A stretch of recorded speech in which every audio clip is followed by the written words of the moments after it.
Everyone, welcome to my channel banking Nagari. तो मेरे पास बहुत सारे स्टूडेंट्स के मैसेजेस आ रहे थे कि हम लोग बिगनर्स हैं, हमारा मैथ्स का बैकग्राउंड नहीं था, हम लोग कैसे क्वांट को करें। तो ये वीडियो आपके लिए क्वांट के लिए है। बिल्कुल यदि आप ज़ीरो हैं तो इस वीडियो को देखो।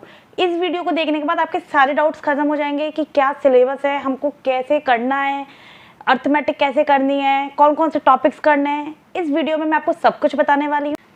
लेकिन उससे पहले अगर आप मेरे चैनल पर फर्स्ट टाइम आए हैं तो मेरे चैनल को सब्सक्राइब करें। मेरे साथ आप टेलीग्राम पर भी ऐड हो सकते हैं, जिसका लिंक मैंने डिस्क्रिप्शन में दिया हुआ है। So now let's start with the topic. So friends, मैंने यहाँ क्वांट को डिवाइड कर लिया है 2 पार्ट्स में। एक में है आरआरबीज और एक में है एसबीआई और आईबीपीएस। इसमें क्या है, आरआरबीज में 40 क्वेश्चन 40 मार्क्स के आते हैं। एसबीआई आईबीपीएस में 35 क्वेश्चन 35 मार्क्स के आते हैं, चाहे वो पीओ हो चाहे वो क्लर्क हो, दोनों में ही इनका पैटर्न यही रहता है। अब मैं बात करती हूँ इनके सिलेबस की। तो देखो, कोई भी चीज़ हम स्टार्ट करते हैं, मान लीजिए हमारी बॉडी के लिए जब हम एक्सरसाइज करते हैं तो वार्म अप ज़रूरी होते हैं। ऐसे ही क्वांट का वार्म अप क्या है, क्वांट का जो वार्म अप है वो है स्पीड मैथ्स। ये बहुत बहुत इंपॉर्टेंट है क्वांट के लिए, सबसे इम्पॉर्टेंट है स्पीड मैथ्स। और इसके लिए आपको चाहिए डेली प्रैक्टिस। मान लीजिए आज आपने अपना प्रिपरेशन स्टार्ट की है और आप अपना सिलेबस देखोगे। सिलेबस मैं आपको बता रही हूँ, पूरा जो भी सिलेबस है। आपको फर्स्ट डे क्या करना है, आपको फर्स्ट डे करनी है टेबल्स लर्न 1 से लेकर 25 तक, 1 से लेकर 25 तक।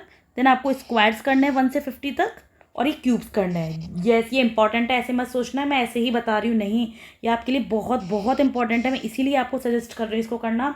यही है स्पीड मैथ। ऐसा नहीं है कि आपने आज किसी भी एजुकेटर को देखा, आपने देखा वो कैसे सॉल्व कर रहे हैं और वैसे ही मतलब बिल्कुल स्टार्ट कर दिया।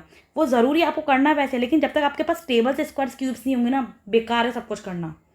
बहुत ज़रूरी है टेबल्स पे फोकस करना, स्क्वायर्स और क्यूब्स लर्न कर डेली। ये बात लर्न कर लो, मतलब दिमाग में बैठा लो कि जब तक एग्जाम में सिलेक्शन नहीं हो जाए, जिस दिन तक एग्जाम है, exam till the exam, practice तब तक करनी है, ठीक है।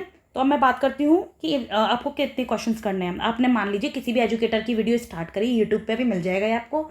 आप मेरी पुरानी वीडियोस देख सकते हो, मैं आपको बता रहा है कब आपको यूट्यूब से करना है, कब अनअकैडमी से। इस चीज़ की टेंशन छोड़िए और ये देख लीजिए। सिंप्लीफिकेशन अप्रोक्सीमेशन आपको 100 करने हैं स्टार्टिंग में। जब आपकी एक बार अच्छे से स्पीड आ जाए तो आपको 50 करने हैं। क्वाड्रेटिक इक्वेशन बहुत ईजी होती है, एग्जाम में अगर ये आ जाती है ना तो मज़े हो जाते हैं, इतनी ईजी होती है ये। तो ये 25 आपको करनी है। आप अपने ऊपर भी कर सकते हो इसको, कि हो सकता है आप 20 कर लीजिए। जब आपकी अच्छे से प्रैक्टिस हो गई तो आप 10 भी कर सकते हो। ये मिसिंग और रॉन्ग सीरीज़, ये आपको 15 करने हैं। देखो एग्ज़ाम में ये आते ही आते हैं, और ये आते हैं बहुत अच्छे लेवल के, इसके क्वेश्चंस आते हैं। लेवल के इन द सेंस जो बहुत अच्छे नंबर्स के क्वेश्चंस आते हैं। तो स्पीड मैथ बहुत ज़रूरी है, इसको डेली कीजिए। डीआई का स्टार्टिंग में ये आपके ऊपर, आप कितने सेट लगाना चाह रहे हैं, 5 या 6 सेट, ठीक है, आप लगा लीजिए। अगर आपके एक बार कैलकुलेशन हो गई, अच्छे से होने लगे आपकी, तो डीआई बहुत ईजी है। डीआई सिर्फ परसेंटेज और रेशो बेस्ड आता है। अब मैं बताती हूँ कि आपको कैसे कैसे क्वेश्चंस आएंगे। अब मैं आपको बताती हूँ कि जैसे कैसे स्पीड मैथ ज़रूरी है। मान लीजिए आपके पास कोई क्वेश्चन आया एग्जाम में, 245 × 5, तो आप इसको कैसे करने लग जाओगे, 5 5 जो 25, 5 4 जो 20, 2 5 2 जो 10, ऐसे सॉल्व करोगे। ऐसे अगर सभी सॉल्व कर रहे होंगे, जो जिन बच्चों ने ट्रिक्स नहीं सीखी होगी, तो आप में और उसमें क्या डिफरेंस रह जाएगा। ऐसे आपको नहीं करना। देखिए मैंने जो सीखे हैं, बहुत सारे तरीके सीखे हैं, मैं उनमें से जैसे कि 2-3 तरीके आपको बताती हूँ। कुछ स्टूडेंट्स इसको करेंगे, ये सब माइंड में हो जाता है सॉल्व। ये वाला तरीका, इसका आएगा आंसर 1225। क्यों, आपने इसको 10 से मल्टीप्लाई कर दिया, जिसका 2450, फिर 2 से डिवाइड कर दिया। अब ये मत सोचना इतना सब लिखना पड़ेगा, दिमाग में होते हैं क्वेश्चंस। उसके बाद मान लीजिए किसी ने इसको कैसे करा, किसी ने इसको डायरेक्टली ये आया, तो आप किसी ने इसको 5 से डायरेक्ट मल्टीप्लाई कर दिया 1000, और 5 को 4 से कर दिया 200, और 5 का इससे कर दिया, तो इससे भी आंसर आ रहा है। किसी ने इसको कैसे करा, 250 में से 5 को करा और फिर 5 का कर दिया मल्टीप्लाई, तो 25 5 जा 125, और 5 5 जा 25, तो इससे भी आंसर आपका आ गया। तो ये आपके ऊपर है, आप इसमें से कौन सा तरीका यूज़ करोगे। सर आपको जो भी टीचर है, जिसको भी आप फॉलो करोगे, वो आपको सब बताएगा, आपके ऊपर है आप कैसे करते हो, ठीक है। तो अब मैं बात करती हूँ अर्थमेटिक की, लेकिन उससे पहले मैं ये बताऊंगी कि ये अगर आपका ऐसा नहीं है कि आपका अर्थमेटिक नहीं है ना, अगर ये चारों टॉपिक्स हैं तो बहुत अच्छा है। प्रीलिम्स में तो आप इजीली स्कोर कर लोगे। जिसका अर्थमेटिक अच्छा नहीं है, जिसको डर लगता है कि यार ये मैं कैसे करूँगी या कैसे करूँगा, तो डरने की ज़रूरत नहीं है।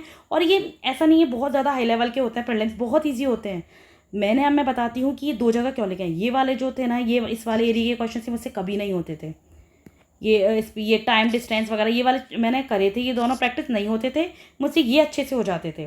जिसमें से भी सबसे ज़्यादा स्कोरिंग जो प्रीलिम्स में रहते हैं, ये सभी स्कोरिंग रहते हैं, इनके सबके क्वेश्चंस अच्छे से आते हैं इन सबके क्वेश्चंस। तो ये बहुत ईजी पढ़ते हैं ये 4 टॉपिक्स। तो मैंने जिस सीक्वेंस में लिखे हैं आपको उसी सीक्वेंस में करने हैं, और आपके पास एग्जाम में टाइम भी बचेगा। यदि आप स्पीड मैथ्स की अच्छी प्रैक्टिस कर लोगे तो आप 2-4 क्वेश्चन भी इसमें से कर लोगे ना। मैं एक एवरेज स्टूडेंट की बात कर रही हूँ, तो आप इजीली बहुत अच्छा स्कोर करके आ सकते हो। क्वांट में बहुत इजी पेपर आता है, तभी तो कट ऑफ्स इतनी हाई जाती हैं। अब मैं बात करती हूँ इसके लिए बुक्स के लिए। तो बुक्स के लिए क्वांटम कैट व सर्वेश के वर्मा एडवांस लेवल स्टूडेंट्स के लिए हैं, जिनको मेंस वगैरह करना है या जिसको प्रीलिम्स में भी अच्छे लेवल के क्वेश्चंस करने हैं। और RS अग्रवाल से बिगनर्स के लिए। मैंने इन दोनों बुक्स को फॉलो किया था, लेकिन मैं आपको एक बात और बता रही हूँ, आज के टाइम में बुक्स को यूज़ करने की कोई ज़रूरत नहीं है। हर चीज़ की PDF अवेलेबल होती है, आपको हर चीज़ की PDF टेलीग्राम पे अवेलेबल हो जाती है, तो ये कोई दिक्कत नहीं आनी चाहिए आपको। और लेकिन अगर कुछ स्टूडेंट्स को ऐसा है कि नहीं मेरे को तो बुक्स ही चाहिए, तो आप इन दोनों बुक्स को प्रेफर कर सकते हैं। याद रखना, डायरेक्ट सर्विस के वर्मा कभी मत करना, पहले हमेशा RS अग्रवाल ही करना, नहीं तो आप डर जाओगे और डिमोटिवेट फील करोगे, क्योंकि ये थोड़ा एडवांस लेवल के क्वेश्चन होते हैं। अब मैं एजुकेटर्स की बताऊं, देखो जिन एजुकेटर्स को आप फॉलो कर रहे हो वो बेस्ट है, लेकिन मैं आपको जेन्युइनली बताऊं तो Ashish Arora sir, Harshal sir best हैं। जिसमें से मैंने आशीष अरोड़ा सर को ज़्यादा फॉलो किया, वो बहुत बहुत अच्छे से कराते हैं चीज़ों को। और ये ऐसा नहीं है किसी कोई ऐसी ट्रिक्स बता रहे जो एग्ज़ाम में बेकार होंगी, नहीं, ये एग्ज़ाम के लिए सही बताएंगे। जैसे कि कुछ टीचर्स बताते हैं यूनिट डिजिट से यदि आप क्वेश्चन सॉल्व करने जाओगे ना एग्जाम में, सिलेक्शन को क्रॉस कर देना। फिर एग्जामिनर आपके दिमाग से खेलने लग गया है, उसको एग्जाम में ज़्यादातर आंसर हो जाएगा नन ऑफ दीज होता है, अब ज़्यादातर आंसर, और यूनिट डिजिट से आंसर आ रहा होगा आपको उनमें से 4 में से कोई ऑप्शन। तो याद रखना, यूनिट डिजिट को कभी भी मत करना, यूनिट डिजिट को, ठीक है। अब मैं आपके लिए बताऊंगी फ्री क्विजेस डेली के। अड्डा 247 और प्रैक्टिस मॉक बेस्ट हैं, आप सभी सब्जेक्ट के लिए इनको लगा सकते हैं। डेली इन पे क्विजेज आते हैं, यहाँ से प्रैक्टिस कीजिए, क्योंकि स्टूडेंट्स कहेंगे हम प्रैक्टिस करें कहाँ से, तो टेलीग्राम पे बहुत सारी PDFs रहती हैं, लेकिन आप इनसे भी कर सकते हो। मैं ज़्यादातर इसको प्रेफर करती थी और इसको प्रेफर करती थी। PDFs में थोड़ा स्टार्टिंग में करती थी, मैं बाद में छोड़ दिया था, क्योंकि यहाँ इतना अच्छा मटेरियल मिल जाता तो मैं नहीं जाती थी।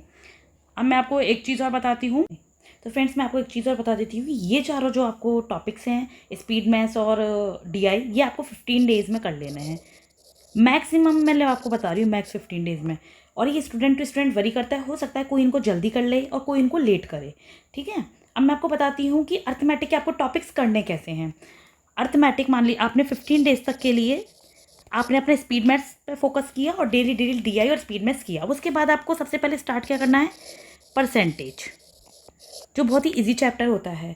मान लीजिए इसको किसी आपने 3 डेज़ में किया, 3 डेज़ में किया, तो आपको सबसे अब क्या करना है, इसके डायरेक्ट की बुक से प्रैक्टिस स्टार्ट करनी है, सर की PDF करनी, करना क्या है, जिस भी टीचर से आप पढ़ो उन सर की आपको उन्हीं क्वेश्चंस को 2-3 बार करना है, सेम उन्हीं मेथड से, चाहे वो अर्थमेटिक हो, चाहे वो स्पीड मैथ्स हो या वो DI हो, आपको उन्हीं सर के उसी मेथड से उसको 2 से 3 बार करना है, ठीक है। उसके बाद अब आपको मान लीजिए P&L स्टार्ट किया। अब P&L में आपने ऐसे ही 3 डेज दिए, तो ऐसे तो आप आगे बढ़ते जाओगे और आपका पीछे का तो छूटता जाएगा। ऐसे क्या करना है आपको, P&L जब आपने स्टार्ट किया, फिर आप अपने परसेंटेज को भी ले आइए, 3 डेज इसको कीजिए, साथ के साथ 3 दिन बचे कुछ इसके क्वेश्चन, बचे कुछ यानी कि किसी भी बुक से या PDF से इसके क्वेश्चन लगा लीजिए। आपसे जितने आपसे हो सके, 30 हो रहे हैं तो 30 धीरे धीरे कीजिए, लेकिन सही से कीजिए। 30 हो रहे हैं, 40 हो रहे हैं, जितने आपसे क्वेश्चन हो पा रहे हैं उतने, ठीक है। अब आपके मान लीजिए आपने एज चैप्टर स्टार्ट किया, एज का, अब एज का भी आपने 3 डेज दिए या 4 डेज दिए, जितना भी आपको टाइम लगा है, एज आपने स्टार्ट किया, तो फिर आपको क्या करना है, आपको परसेंटेज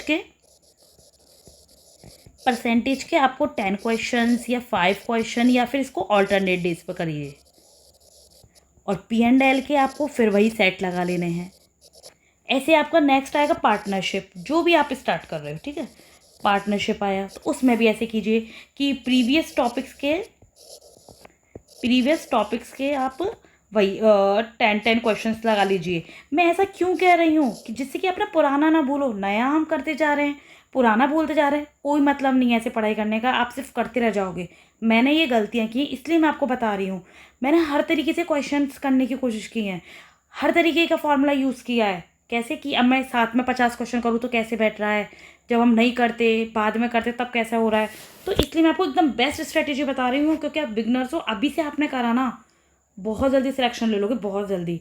ठीक है, अब मान लीजिए आपके 5 टॉपिक्स कंप्लीट हो गए हैं, तो 5 टॉपिक्स पे फिर आप न्यू टॉपिक्स में मत बढ़िए, इन्हीं के क्विजेस दीजिए, मैक्सिमम क्विजेस दीजिए, पीडीएफ्स कीजिए, इनको अपना बेस्ट कर लीजिए कि एग्जाम में अगर क्वेश्चन आए ना, तो स्पीड मैथ्स तो है ये मेरा मजबूत, एकदम स्ट्रॉन्ग, सब क्वाड्रेटिक वगैरह, स्पीड मैथ्स तो है मेरे स्ट्रॉन्ग, साथ में ये 5 टॉपिक्स। मैं आपको बता रही हूँ, अगर आप ऐसा कर रहे हो ना, आप 35 में से इजीली 28 इजीली आप मार्क्स लेके आओगे।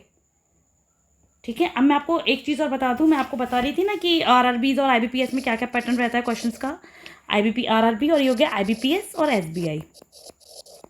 इसमें क्या रहता है कि 25, इसमें 40 क्वेश्चंस आते हैं, तो इनका डिवाइड ऐसे होता है, इनका डिवाइडेशन कि इसमें 25 क्वेश्चंस तो स्पीड मैथ्स प्लस डीआई के रहते हैं, प्लस डीआई, और बाकी का अर्थमेटिक रहता है। कितने? 15 क्वेश्चंस। ठीक है, इसमें क्या रहता है, इसमें जैसे कि 35 क्वेश्चंस आते हैं, 25 स्पीड मैथ्स का प्लस डीआई का रहता है और 10 अर्थमेटिक का रहता है।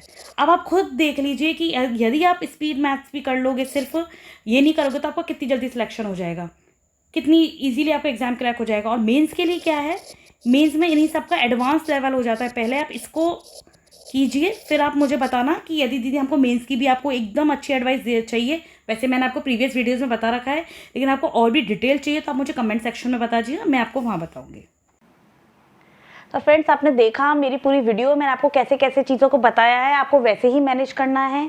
इसके बाद भी यदि आपके पास किसी भी तरीके का कोई डाउट रह जाता है, तो आप मुझे कमेंट बॉक्स में पूछ सकते हैं, और आप मेरे साथ ऐड भी हो सकते हैं, जिसमें आप मुझे बता देना। और आप मुझे मेंस के रिगार्डिंग भी बता सकते हैं कि मुझे डिटेल में बताना है मेंस के बारे में, क्योंकि मैं पहले वैसे बता चुकी थी, लेकिन यदि आप कहोगे तो मैं आपको डिटेल में इसका वीडियो बना दूँगी।